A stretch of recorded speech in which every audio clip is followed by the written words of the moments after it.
Yo, what's up mga kasangkay and welcome back na naman sa ating YouTube channel. So ito na nga yun mga kasangkay. Dahil sa meron akong nabasa sa comment section ng aking mga YouTube video na nagtatanong kung paano nga ba gumawa ng YouTube thumbnail at paano nga ba ilagay ang thumbnail sa ating mga YouTube videos. Kaya naman gumawa ako ng tutorial video patungkol dito. Pero bago tayo magsimula mga kasangkay, kung bago ka nga lang pala sa ating channel ay mag-subscribe ka muna at kalimbangin mo na rin ang kampana para lagi kang updated sa mga bago ko pang video na i-upload. Kaya simulan na natin.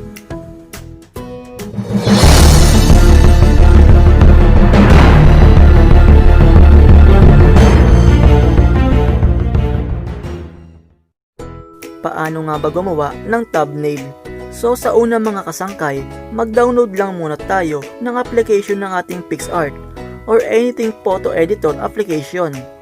Pero mas nare-recommend ako ang paggamit ng picsart dahil sa ngayon mga kasangkay, ito ang pinakapopular na ginagamit ng mga tao sa pag-e-edit.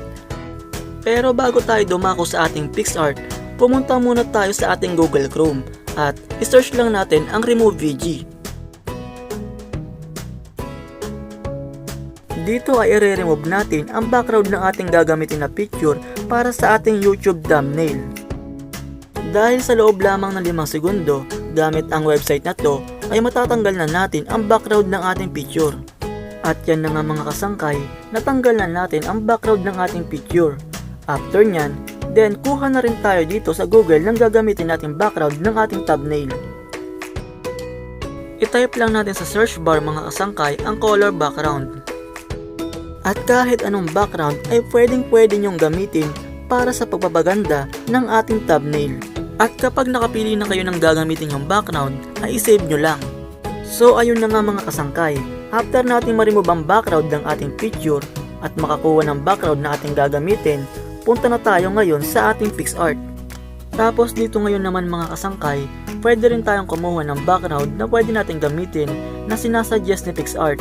Pero dahil nakakuha na tayo sa Google kanina ng ating gagamitin na background, click lang natin yung background na gagamitin natin.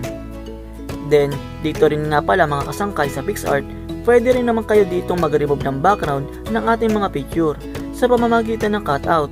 Yun nga lang mga kasangkay, medyo mabusisi nga lang ang pagtatanggal ng background dito. Then, pili lang tayo ng picture na tatanggalan natin ng background. Halimbawa na lang natin, click lang natin yung cutout at pindutin lang natin yung person. Then ito na nga mga kasangkay, kung makikita nyo yung mga nasasakupan ng kulay pula, tanging siya lamang ang matitira sa ating picture and the rest of the background ay mawawala na. At makikita nyo rin dyan mga kasangkay, may mga kulang pa na nakulayan ng pula sa ating picture na gusto nating gamitin. Unlike sa ginamit natin kanina na website ay in just 5 seconds lang ay natanggal na natin ang ating background. Pero mga kasangkay, may advantage din naman ang paggamit ng cutout sa ating picsart. Dito mga kasangkay ay makakapag-remove tayo ng background ng ating picture ng mas accurate at lahat ay maaari natin ma-remove ang background kahit blurred pa ang ating picture. Natatanggalan natin ng background unlike sa Remove VG na hindi kaya mag-remove ng background ng mga blurred pictures. Yun nga lang, kailangan mo na mahabang pasensya sa paggamit nito. Pero para sa akin mga kasangkay ay parehas lang naman siyang maganda gamitin. Ito ay depende nga lang mga kasangkay sa quality ng picture na aalisan nyo ng background. At yan na nga mga kasangkay, nakulayan na natin ang mga parte ng picture na dapat natin kulayan. Check lang natin, then ayan na nga mga kasangkay, makikita nyo ngayon na na-remove na natin ang background ng ating picture subalit hindi pa accurate ang pagkakatanggal nito. Pero mga kasangkay, inihalimbawa ko lang sa inyo yan sa mabilis na pamamaraan para naman magkaroon kayo ng konting idea. Pero sa sarili nyong gawa ay mas matatanggal nyo ito sa mas malinis pa. Halimbawa na lamang ay yung tinanggalan natin ng background kanina sa website ng Remove VG. Click lang natin mga kasangkay. So ito na nga mga kasangkay, mas malinis ang pagkaka-remove ng background nito. Kaya naman, simulan na natin gumawa ng ating YouTube thumbnail. At dito nga pala mga kasangkay sa ating picture, katulad ng ginagawa ng ibang YouTube vlogger, ay naglalagay sila ng borderline sa kanilang picture na ginagamit para ma-highlight nila at mas maging takaw pansin ang kanilang picture sa kanilang mga thumbnail. Pero sa akin mga kasangkay, hindi ako gumagamit ng borderline. Mas ginagamit ko yung paglalagay ng shadow sa gilid ng aking mga ginagamit na picture. Kasi I think para sa akin mas professional siyang tignan pag shadow lang. Halimbawa na lamang ay ito. Dito kung mapapansin nyo, mukha rin naman siyang borderline. Yun nga lang, sa isang side nga lang ito na picture. At mayroong kaunting shadow. Pero depende sa inyong mga kasangkay kung anong gusto nyong pagka-shadow na gagamitin nyo. O kung mas trip nyo gumamit ng borderline. At maglagay naman tayo ngayon ng text or title ng ating video. Halimbawa ang ilalagay natin ay how to make YouTube thumbnail. Lagyan lang natin ng stroke sa gilid ng ating text. Pili lang kayong mga kasangkay ng gusto nyong kulay.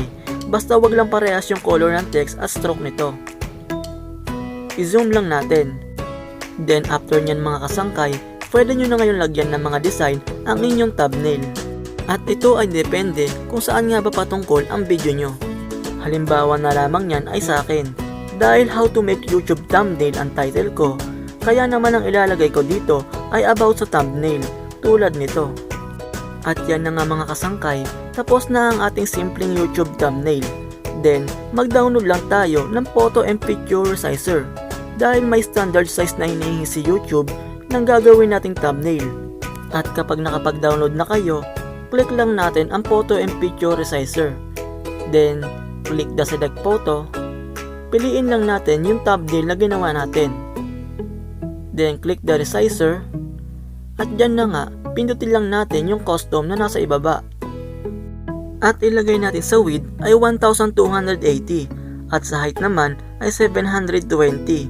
So ito na nga mga kasangkay ang standard size ng mga YouTube thumbnail para ito ay mailagay natin sa ating mga YouTube videos. At pagkatapos nyan, mag-download naman tayo ngayon ng YouTube Studio. At kapag meron na tayong YouTube Studio, click lang natin. Then, click Get Started. At ngayon naman mga kasangkay, pindutin lang natin yung may tatlong guhit sa taas na nasa kaliwang bahagi. Then, click lang natin yung videos.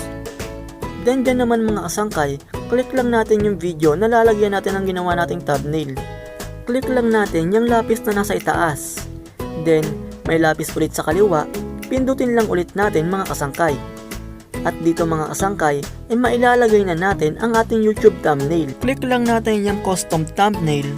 Then pindutin na natin ang thumbnail natin ginawa. Then select na natin, then save. At pumunta na tayo ngayon sa ating YouTube channel.